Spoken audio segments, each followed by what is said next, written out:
And to a lesser degree, whatever Muhammad did is that Moses did the same. His hero comes number 2.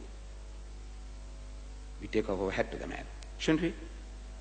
Look, what made him to say that, unless it must be so? Oh, tell me some Arab bribed him as well. Possible, but not probable. But let's go back. You see, today, the Muslim world, these are our Arab brethren, alhamdulillah, they have run into money, you see. They don't know what to do with it. They run amok with their money. Here's human trait, human weakness. But 144 years ago, almost exactly 144, one gross, 12 dozen years ago, 8th of May, Friday, 8th of May, 1840, 1840, 8th of May, Friday, 1840. An Anglican Christian in England by the name of Thomas Carlyle, described as one of the greatest thinkers of the past century, Thomas Carlyle. He wrote a book called Heroes and Hero Worship.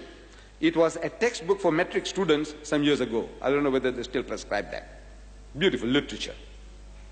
So he wrote a book on heroes and hero worship. And he chose our Nabi Kareem sallallahu alayhi wasallam as his hero prophet. Not Moses, not David, not Solomon, not Jesus, but Muhammad sallallahu alaihi wasallam as his hero prophet. And he explains to his Anglican audience, because at that time in history, it was a sacrilege to say anything good about the Prophet of Islam. It was the worst crime, worst blasphemy any Christian can do is to say anything good about the Holy Prophet Muhammad. At that time in history, that's 144 years ago. He's addressing his audience, trying to pacify them. He says, as there is no danger now of any of us ever becoming Mohammedans, there's no danger. He's got no fear that anybody might become Mohammedans. This is the term he used, you see. Mohammedans, I mean to say all the good things about him that I justly can, because there's no fear that any of you will become Mohammedans. Who? His Anglican audience. Because, as he says, Thomas Carlyle, that the people were trained to hate the man Muhammad and his religion. They were trained like dogs are trained in South Africa to hate black men. They are trained. There's a system of training. You can train dogs to hate all black people. You don't know. So the Christian world was trained to hate the man Muhammad and his religion. So now he's making a start, making a breakthrough. So he has to appease them. So look, don't worry, I know nobody will be converted to Mohammedanism. Of course, there is no such thing as a Mohammedan. You know that. And there is no such thing as Mohammedanism. These are misnomers. These terms were invented by the Westerner. The Christian world, they invented these terms because they reasoned that since they are the worshippers of Christ, so they are Christians. The worshippers of Christ are Christians. The worshippers of Buddha are Buddhists. So the worshippers of Muhammad must be Mohammedans. Now you see, that's how they reason. And we were also ignorant. We didn't know. When I was small, we didn't know. You know, our masjid, West Street Mosque, was Mohammedan Mosque. Our Brook Street Cemetery, the main cemetery in Durban, was Mohammedan Cemetery. We didn't know. Because the white man calls us Mohammedan, so we says, we are Mohammedan. At school, when I was a young fellow, I remember, I used to wear that Turkish fez, the red one, that our Malay brethren wear, and I saw them on TV singing that some funny thing, But we used to wear that, you see. Those was fashionable, the Turks, our brethren, they were one time leading Muslim nation, so we used to wear the red fezes. So we go to school, red fez on. So the teacher tells all the students, take off your hats, caps or hats, take them off. So everybody takes it off. The Hindus, the Christians, they take it off. We keep it on. We say, we are Mohammedan, sir. That's actually what we said. We are Mohammedan, sir, so we don't take off our hats. All the boys must wear knickers. We wear long pants. Why? Because we are Mohammedan, sir. We didn't know. Wallah, we didn't. Now we know better. Alhamdulillah. But this poor man, in 1840, he says, no fear, anybody becoming Mohammedan, so he wants to do justice to this man. And he's quoting a Westerner, a writer of his day, a very popular writer of his day, by the name of Pop Cocky. Now this Pop Cocky wrote the story of our Nabi. And in that story he wrote that Muhammad, he had trained pigeons to pick up peas from his ears. Peas. You know pea? In his ear he used to put, and he trained the pigeon to take it out.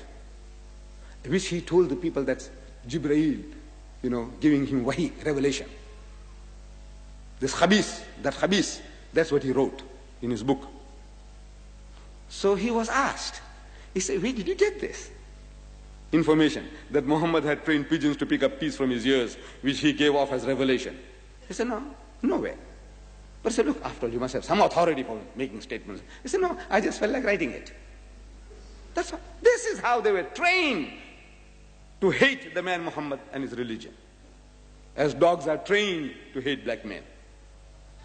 So this Thomas Carlyle, speaking about our Nabi Kareem Sallallahu Alaihi Wasallam, beautiful words he writes. He says about our Nabi, a poor, hard, toiling, ill-provided man, careless of what vulgar men toil for. He's not worried about things that vulgar men toil for. Not a bad man, I should say. Something better in him than hunger of any sort, or these wild Arab men fighting and jostling 23 years at his hand, in close contact with him always, would not have reverenced him so. They were wild men. These Arabs, they said they were wild men, bursting ever and anon into quarrel, into all kinds of fierce sincerity. Without right worth and manhood, no man could have commanded them. Without that quality of sincerity, integrity, manhood, he said no man could have commanded them. They called him prophet, you say. This is why he stood there face to face with them, bare, not enshrined in any mystery, visibly clouting his own clothes, cobbling his own shoes, fighting, counseling, ordering in the midst of them. They must have seen what kind of a man he was. Let him be called what you like. Call him what you like. No emperor with his tiaras was obeyed as this man in a cloak of his own clouting. During 23 years of rough actual trial, I find something of a veritable hero necessary for that of itself. Our Muslim describes it, that Marde Kamil, that perfect man. Allah says, لَقَدْ كَانَ لَكُمْ فِي رَسُولِ اللَّهِ أُسْوَةٌ حَسَنَةٌ. So most certainly in the Apostle of Allah, you have the best exemplar. This is in 1840.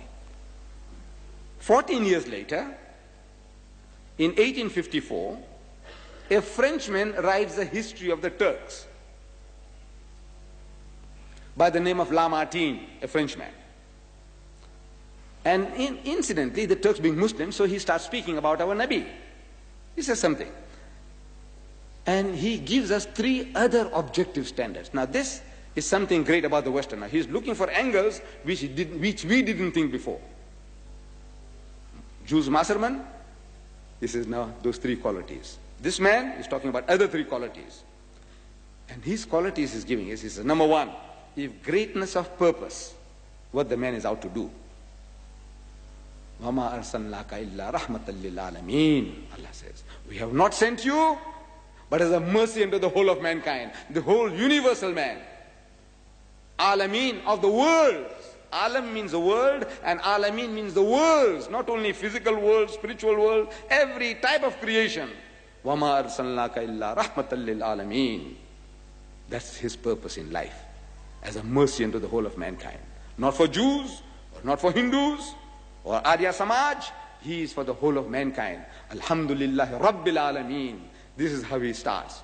All praise is due to Allah, the Lord and cherisher of the worlds, not of the Arabs, or the Pakistanis, or the Malaysians. No. Alameen. Greatness of purpose, smallness of means. You know how he starts? Before he is born, his father dies. By the time he is 6, his mother dies. His grandfather starts looking after the little infant child, and before long, grandfather dies.